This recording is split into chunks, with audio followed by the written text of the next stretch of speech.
Hey guys, welcome back to my channel. In this video, I'll be sharing with you how to make a collar, how to make your placket for buttons, and how to cut a shirt in general for a shirt dress. So guys, without saying too much, let's get right into it. And if you've not subscribed to this channel, what are you waiting for? It's absolutely free to subscribe. So hit on that subscribe button. So at the time of editing this video, I was not done with this dress, so I just had to put in that little clip for you to see how it fits perfectly on my body. So I'll be cutting the upper part of this dress in this video. If you've not seen the lower part, I have a video on that, and it's my previous video. I'll be linking that in the description box, so please make sure you watch that video. So I'm just marking my horizontal, my vertical measurement, my shoulder to bust, shoulder to waist. I think those are the two measurements I need for this dress. I don't need my under bust. And so I'm just trying to measure out what I'll be needing. So I just divided my bust measurement and added 5 inches because I'll be needing a lot of allowance on this dress. And now I'm just going to cut that out. And now the first thing I'm going to mark on this pattern paper is my zip allowance. So I'll be using 1 inch. 1 inch is okay for a standard shirt dress or any shirt at all. So I'll be marking 1 inch and I'll rule it down. And all my measurements will be starting from that line.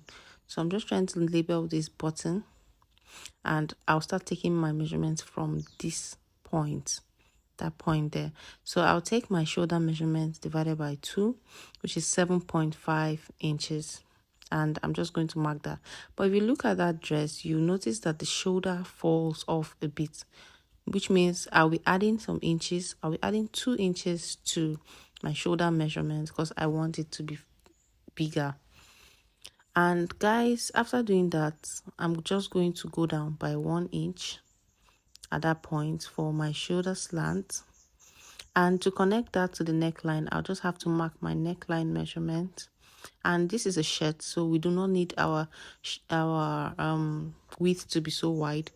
So I'll be using 3 inches width and 1 inch for the back, and then 2 inches for the front.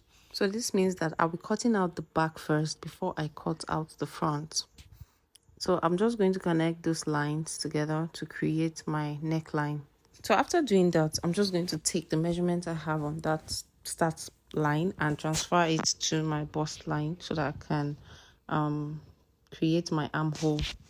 So you know this already. If you've been watching my videos, you should know how to create an armhole.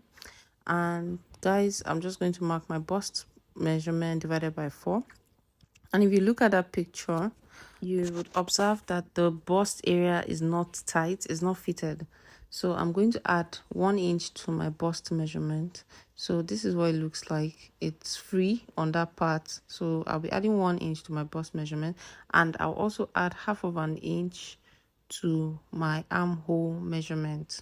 That's my chest line. So I'll draw that line out, and then I'll mark my chest line. So my normal chest line is supposed to be 7.5 inches, but I'll be using 8 inches because I want the armhole to be very free.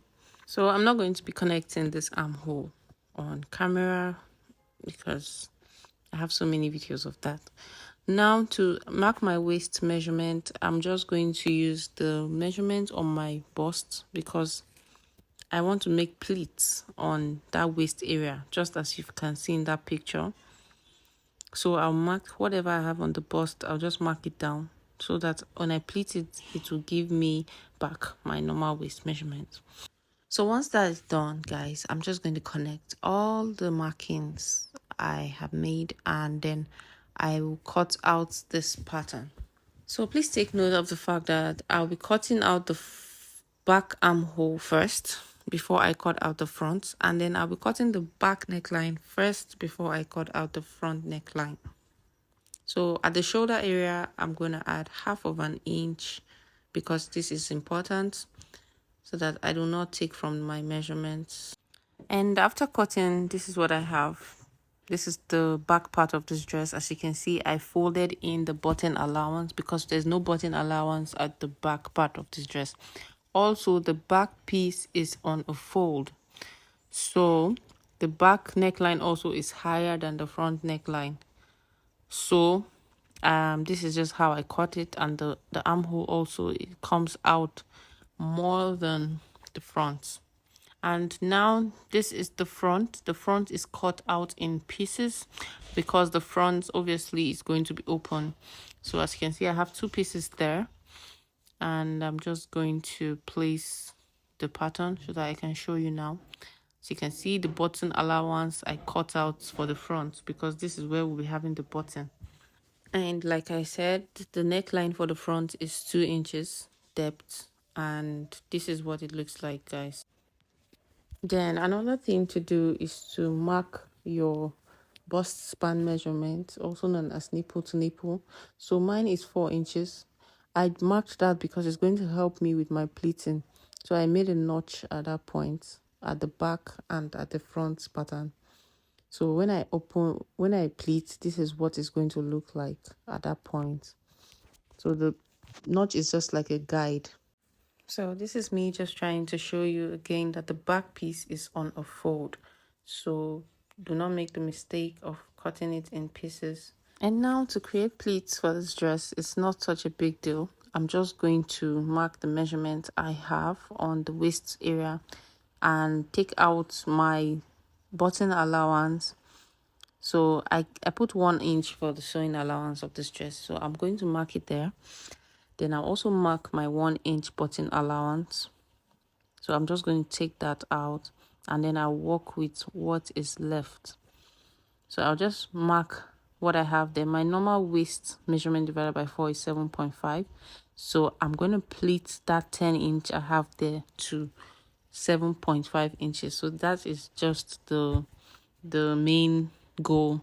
So just do this on your own and make sure it's back to the normal measurement after taking out your sewing allowance and your button allowance. So I'm going to do this at all the points, my nipple to nipple points, for the front and for the back. Then I'll show you what it looks like. So guys, this is what it looks like after doing that, and as you can see, my measurement is back to 7.5 inches on the waist line after pleating. So I did this on the front pieces, and I also did this at the back piece too. So once that is done, I'm just going to join the pieces at the shoulder so that I can draft my collar pattern.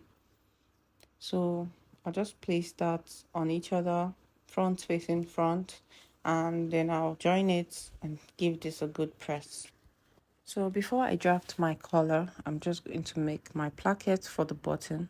So I'll measure what I have on that part, and then I'll cut out soft gum and cut out a fabric that is 2 inches wide and give it a good press. So to attach these pieces of fabric I've cut out, I'm just going to place the piece.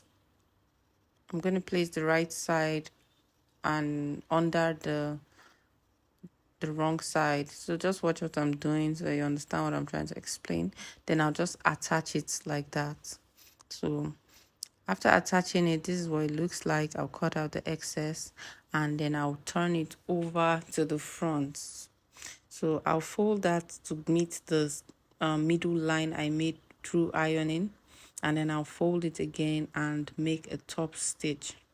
So in case you did not understand that, I'm going to do it again. I'll fold it to the center of that line, and then I'll bend it again and give it a top stitch. So this is what it looks like, and our button placket is ready. It's not difficult at all. So that interfacing gives it a kind of weight. So it's important you add that to yours. So now it's time to draft the collar, and ignore my tape. My tape cut by mistake. So I'm just using that to measure round the neckline of the shirt, which means before you draft any collar, you have to join the shirt at the shoulder. So please take your time while you're measuring this, because you need your measurements to be really accurate. So I'll measure round the neckline, and what I'm getting here is 20.5 inches. So I have 20.5 inches. Please, if it means taking that measurement 2 times, you can go ahead so that it is accurate. And now I'm just going to get my paper. Make sure this paper is at least my round neck measurement divided by 2. And as you can see here, I have 10.25 inches. So the next thing I need to do is to mark the midpoint of that 10.25 inches. So this simply means you should divide whatever you have on that paper and get the midpoint. So I divided mine, and what I got was around 5.1 inches. So I'll mark what I have there on the paper.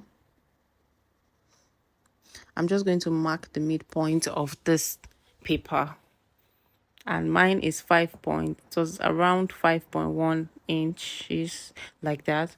So I just placed that measurement there. So from that point, now we now have 2 different measurements.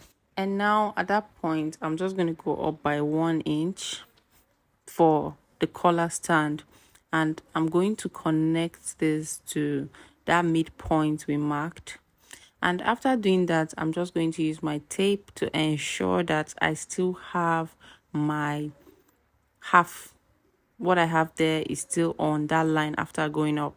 So just confirm this to be on a very safe side. Yeah, because we do not need this measurement exceeding or being smaller. So I'll mark that point there, and from there I'll mark the collar stand by going up by 1 inch at every point. So it's going to give you a kind of V shape. Not exactly V, it's just going to go up a bit. So I'll connect this, and by doing this, we have connected our collar stand. So if you look at a regular shirt, you see that there is a collar stand first before the main collar. So I'll connect that line there, and then we're done with the collar. But if you look closely, you see that there's a curve on every collar stand, most collar stands you see. So I'll just create that curve to make it look really good. So you don't need any measurement for this. You just give it a nice curve at that point, and I'll be cutting off that part. So now I'll just draw another line to create the collar. That's the main collar. And guys, if you look at this collar, you see that it is doesn't start exactly at the point where the collar stand ends. So I'll go in by 1 inch, and I'll mark 1 inch. So that's where our main collar is going to start from. And right now I'm just going to decide how high I want my collar to be. And a standard collar is usually between 2 inches to 3 inches.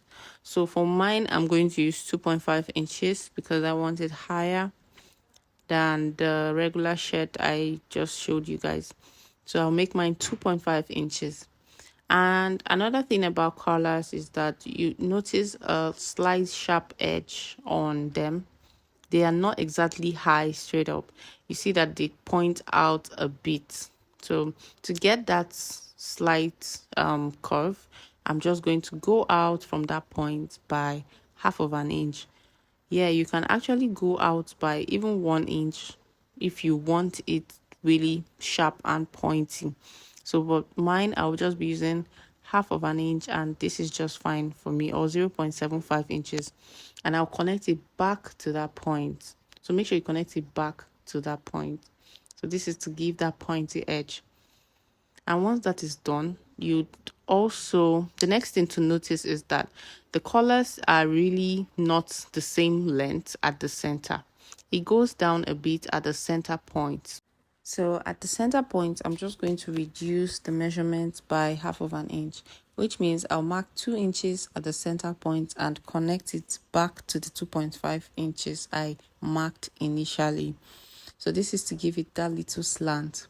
You can decide how you want your collar to be. This is it just depends on your own preference. So after doing that, I'm going to connect this from that point where I extended to the 2 inch. And now after doing that, I would take off that line because it is no longer needed. So I'll just label this collar stand and I'll label the main collar. So once I'm done with this, I'm just going to cut this out. And guys, I wanted to put all the videos together in this one clip, but I realized it's going to be too long. So I'm really sorry.